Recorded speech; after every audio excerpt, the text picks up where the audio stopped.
Cherie Hanson here. We have had everything today. It was rain, cold wind, misty clouds languishing across the hillsides, a threat of snow. The tornado warning went down to storm, which didn't show up, and now we're having some sun. So it's very interesting that we can now experience an entire year in a day. It's a time warp. I want to talk today about the difference between hope and faith. It's a big issue for me because I am so focused on training my mind. And I have come to learn that those two words have, they're like paints. They have different saturations. They have different tonality. They have different ways of attaching to the canvas of reality. And so when we're in a place where we're hoping, we can put into that the phrase that was used by our ancestors, the hoping against hope. Hope implies that your expectations are not that people are going to come to your door with a check. It's more like they're going to bring a Great Dane and leave it in your house to frolic around. I keep getting those images, don't I? Donkeys, monkeys, Great Danes inhabiting the house. There's like that kind of anxiety. But when you get to a place where you have faith, that is a thought habit. That is a laying down of hardwired highway of a neuron in your brain. The idea of faith is that you know it's coming. You just haven't seen it yet. You know and can feel that everything is all right, that this is just a bit of bad weather, a storm, a tossing on the seas that you're going through. And the difference between hope and faith is with hope, you're clinging on to the side of the ship. Like, very aware that you could be flung over and eaten by the Kraken at any moment. But when you have faith, you are in a place where you're not anxious. You're in a place where you understand that life is a process.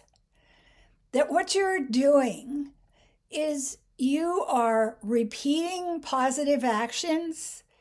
You are working on installing calm and adult reactions in your mind as a neurological pathway. And you don't need to have information.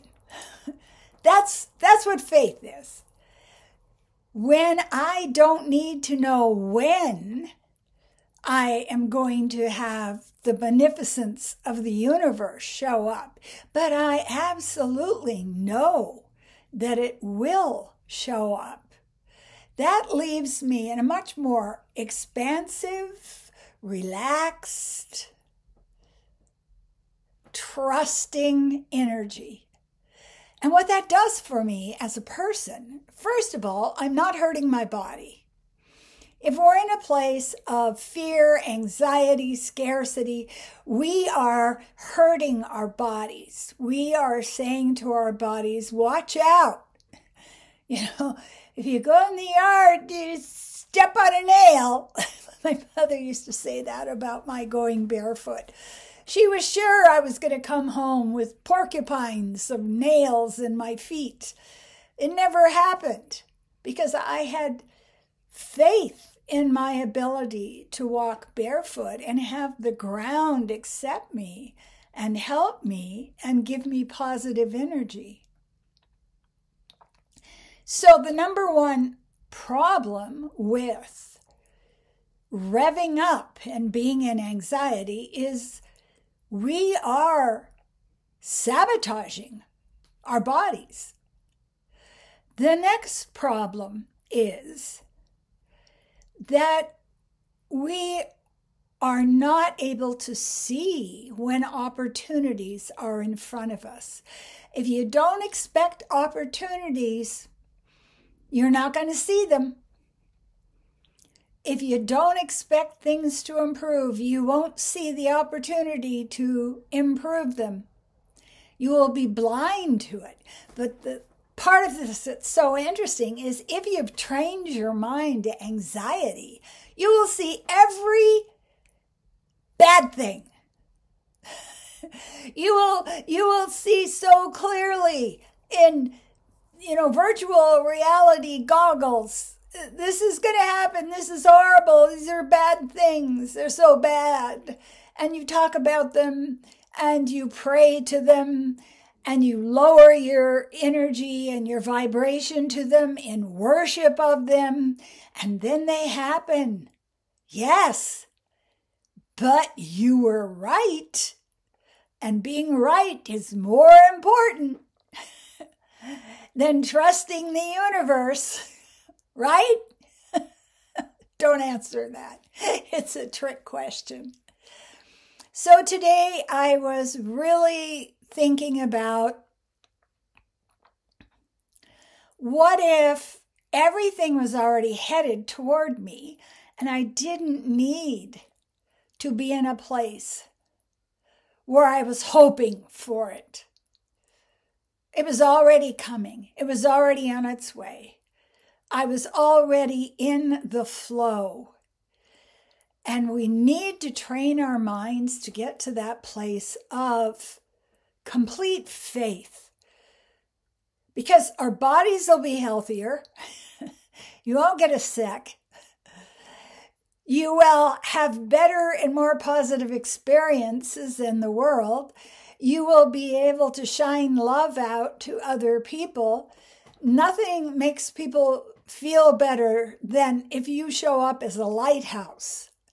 I have faith. We're going to get through this.